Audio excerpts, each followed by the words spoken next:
Hi students, this is Course 2, Lesson 3, Finding Missing Numbers in Equations.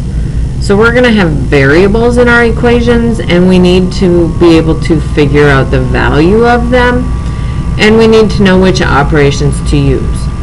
So to find a missing addend, which operation do you use?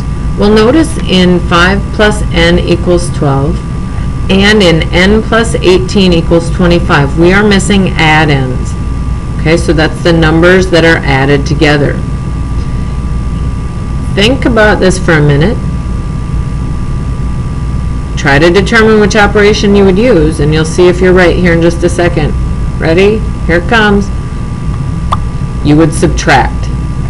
Okay, so if we wanted to find this missing addend, we would subtract 12 minus 5, that gives us 7. Now does that make sense? Is 5 plus 7 going to equal 12? Yes, it does. Also over here on the right, if I wanted to solve for n, I would subtract, so I take 25, so I'm going to subtract from the sum the known addend. 25 minus 18, well, let's see. That's going to equal 7 as well. Does that work? Is 7 plus 18 25? Yes, it is. All right, so let's move on to find a missing factor, and remember that is a number that you multiply to get a product. So to find a missing factor, which operation do you use? Okay, so if 5 times n equals 35, or n times 2 equals 200, which operation would you use? Okay, think about that. You are going to divide. Okay, so let's try that. We're going to take the product, 35, and divide that by the known factor, and we're going to get 35 divided by 5 is 7. So does that work? Is 5 times 7 35? Sure it is. The equation on the right, we're going to take the product, 200, and divide that by the known factor, 2. 2 goes into 200 100 times. Does that work? Is 100 times 2 200? Yep, sure is. Okay, now in subtraction problems, which operation do you use? Okay, and it might be helpful to think to yourself, should the missing number be bigger or smaller than the other numbers? Okay, let's see what we can come up with. So if I have n minus 16 equals 20, n is the minuend, so I'm looking for a missing minuend. If I had some and I took some away and I still have 20 left, should n be larger or smaller than these numbers? Well, hopefully you came up with the idea that it should be larger, because I have to have more than 16 to have 20 left.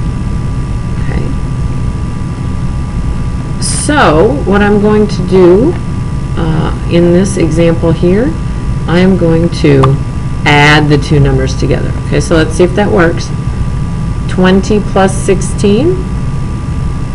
20 plus 16 is 36. Now, will that work? If I take 36 and subtract 16, will I get 20? Yep, that one works. Now over on the right, I'm missing a subtrahend. Okay, if I need to find the subtrahend, I have 38 items and I took some away and I still have 15 left. Should my missing number here be bigger than 38 or smaller than 38? Well, hopefully you said smaller than 38. So how do I get a number smaller than 38 using the two known numbers? Well, you're going to subtract them. So we're going to take 38 and subtract 15 from,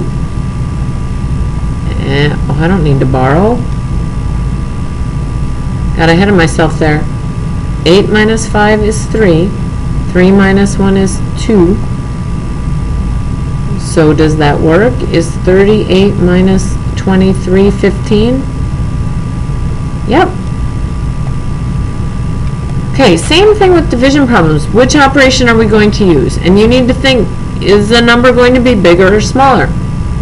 If I have 24 items and I am dividing it by some amount to make equal groups, and I have eight of those groups left. Okay, so M in this case is the divisor.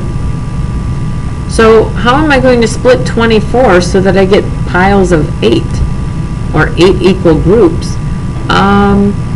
Well, hopefully you can see that you would need a smaller number, so we're going to divide the two known numbers. So we're going to take 24 and divide it by 8, and we're going to get 3. So does that work?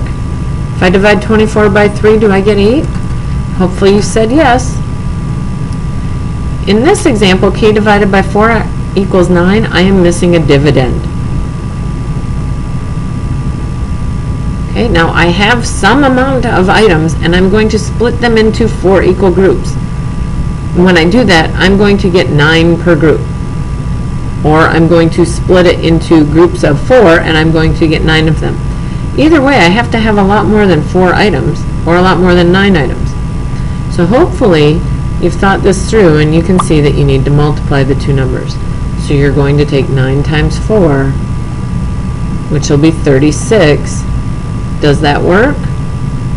36 divided by 4 equals 9? Hopefully you said yes. Okay?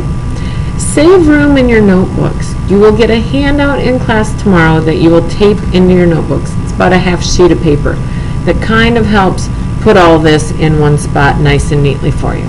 Okay? I will see you in class tomorrow.